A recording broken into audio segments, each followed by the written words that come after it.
حضرت سیدنا فاروق اعظم رضی اللہ تعالی اپنی زندگی کو ترتیب دیا. ایک دن بھی خلافت نہیں مانگی اللہ سے. حضرت عوف بن مالک اشجعی ایک صحابی ہیں. حضرت عوف بن مالک رضی اللہ تعالیٰ عنہ فرماتے ہیں کہ جناب ابو بکر صدیق کا زمانہ تھا تو میں نے خواب دیکھا. میں نے خواب میں جناب عمر کو دیکھا اور میں نے دیکھا کہ کوئی کہنے والا کہہ رہا ہے کہ عمر وہ ہے کہ اللہ کے رستے میں کوئی اسے جتنا مرضی برا بھلا کہے یہ پرواہ نہیں کرتا. کس کے رستے میں؟ بولے سارے. اس کا مطلب ہے اللہ کے رستے میں لوگ برا بھلا بھی. قرآن مجید نے کہا وَلَا يَخَافُونَ لَوْمَةَ لَائِمٍ. کچھ لوگ ایسے ہیں جو برا بھلا کہنے والوں کی لوگ پرواہ نہیں کرتے. آپ یقین کریں اگر پرواہ شروع ہو جائے نا تو دین کا کام ختم ہو جائے. نہ کوئی تقریر کرے، نہ کوئی تدریس کرے، نہ کوئی پیری مریدی کرے، ختم ہو جائے اگر باتوں کی پرواہ ہو. لیکن وہ پرواہ. حضرت عوف بن مالک اشجعی کہتے ہیں میں نے خواب میں دیکھا کہ عمر وہ ہے جو کسی کی پرواہ. اور دوسری بات میں نے یہ دیکھی کہ عمر خلیفہ بنے گا. اور تیسری بات میں نے خواب میں یہ دیکھی کہ عمر شہید بھی کیا جائے گا، عمر شہید بھی ہوگا. یہ میں نے 3 باتیں خواب میں دیکھی. فرماتے ہیں میں نے آ کے خواب حضرت ابو بکر صدیق کو سنائی. وہ خلیفہ تھے. وہ کہنے لگے ٹھہر جا، میں عمر کو بلاتا ہوں، اس کے سامنے دوبارہ سنانا. اس کے سامنے. فرماتے ہیں میں نے بلایا حضرت عمر فاروق کو، آ کے بیٹھے. خواب شروع ہوا. کا ایک بات تو میں نے یہ دیکھی کہ آپ ملامت کرنے والے کی پرواہ نہیں کرتے. دوسرا آپ خلیفہ بنے گے. جناب عمر کہنے لگے چپ کر، ابو بکر کے سامنے ہی کہہ رہا ہے، چپ کر، خلیفہ کے سامنے ہی کہہ رہا ہے.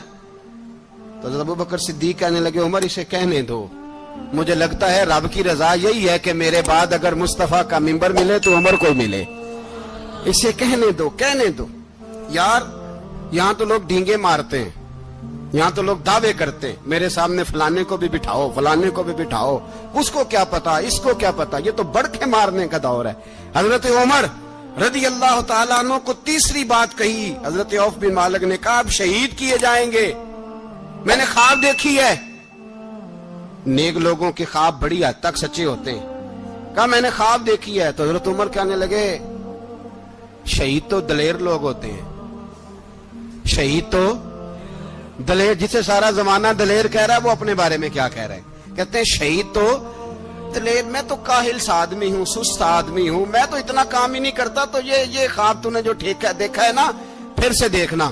تو ابو بکر صدیق فرمانے لگے عاجزی نہ کر، انکساری نہ کر. تو جو کہہ رہا ہے ٹھیک کہہ رہا ہے، لیکن مجھے سن کے شکر بھی ہوا ہے اور افسوس بھی ہوا ہے. افسوس اس بات کا کہ تیرے جیسا بطل عظیم چلا جائے گا، اور شکر اس بات کا کہ رب تجھے زندگی بھی اعزاز والی دے گا اور شہادت کی موت دے کے اللہ تجھے موت بھی عزت والی عطا فرمائے گا. اللہ موت بھی تجھے عزت والی دے گا، تجھے کاہلوں جیسی موت اللہ. حضرت فاروق اعظم رضی اللہ. بھائی یہاں تو اس زمانے کا سب سے بڑا مسئلہ پروٹوکول ہے. لوگوں پتا ہوتا ہے کامل پیر ہے، کامل مرشد ہے، لوگ نہیں جاتے. میں کسی کا مرید ہو جاؤں میرا پروٹوکول کدھر گیا؟ پتا ہوتا ہے یہ کامل استاد ہے، میں اس کے پاس بیٹھوں گا تو میری تربیت کرے گا، لیکن لوگ شاگرد نہیں بنتے. میں کدھر گئی؟ یہ جو پروٹوکول کی مصیبت ہے نا، اس نے بڑے بڑے لوگ زیرو کر دیے، بڑے بڑے لوگ. اور یہ مت سمجھے کہ آپ کا وزیر اعظم پروٹوکول لیتا ہے یا آپ کا صدر پروٹوکول، وزراء، ایسی کوئی بات نہیں. ہم چھوٹے طبقے سے لے کر بڑے سارے پروٹوکول کے قائل ہیں. ہمارا تو داماد بھی کہتا ہے کہ مجھے پوچھا نہیں میں تمہارے گھر کیوں آؤں. ہمارا تو بھائی ہر شخص اعلان کرتا ہے پروٹوکول کا. فلانے نے عزت نہیں دی تو واپس آ جاؤ، فلانے نے سلوٹ نہیں کیا تو واپس آ جاؤ. لوگ جہاں سلوٹ کرنا چاہیے وہاں بھی سلوٹ کرانے کے قائل ہیں. پر حضرت عمر رضی اللہ تعالی، حضرت عمر کی سادگی اور پھر جناب عمر کی عاجزی. جب انسان اپنے اوپر سوار کر لیتا ہے نا، سوار کر لیتا ہے، میں بدکار پرانا خادم، کسے در ملی نٹ ہوئی، تے واصف یار نے نظر جو کی تھی تے واصف ہی. میں اکثر سوچتا ہوں حضور نے جہاں بھی کہا نا، فرمایا میرے بعد نبی ہوتے تو خطاب کے بیٹے عمر ہوتے. حضور نے فرمایا عمر جس رستے سے جاتا ہے شیطان وہ رستہ بدل جاتا ہے. نبی پاک صلی اللہ علیہ وسلم نے فرمایا میرا عمر وہ ہے کہ اس کی زبان پر حق جاری ہے. حضور علیہ الصلوۃ والسلام نے فرمایا 950 سال حضرت جبریل میرے عمر کی شان بیان کریں تو ان کی عظمت ختم نہیں ہوتی. 950 سال جبریل عظمت بیان کرے تو ختم نہیں ہوتی. یہ بات ہے حضرت عمر کی. اور فرمایا عمر ابو بکر کی نیکیوں میں سے ایک نیکی ہے. یہ شان ہے اب عمر فاروق رضی اللہ تعالیٰ عنہ کی. حضور نے فرمایا میرے بعد نبی ہوتے تو عمر ہوتے. جس گلی سے عمر آئے شیطان رستہ بدل جائے.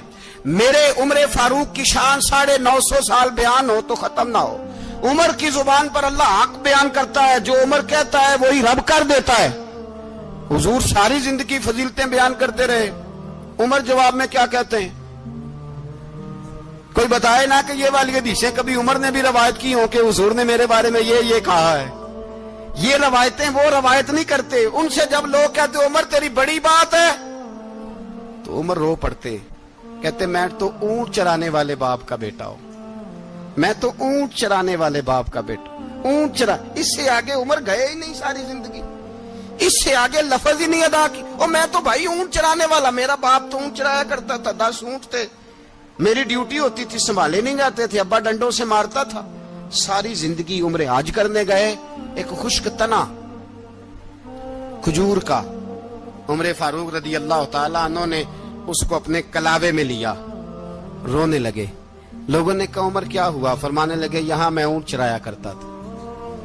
یہاں میں اونٹ چراتا تھا. 10 اونٹ سنبھالے نہیں جاتے تھے. دیکھو رسول اللہ کی شان. آج ساری امت چلانے کا طریقہ عطا فرما دیا ہے. ساری نظریے سے پیار. یار پیسہ کس کو برا لگتا ہے؟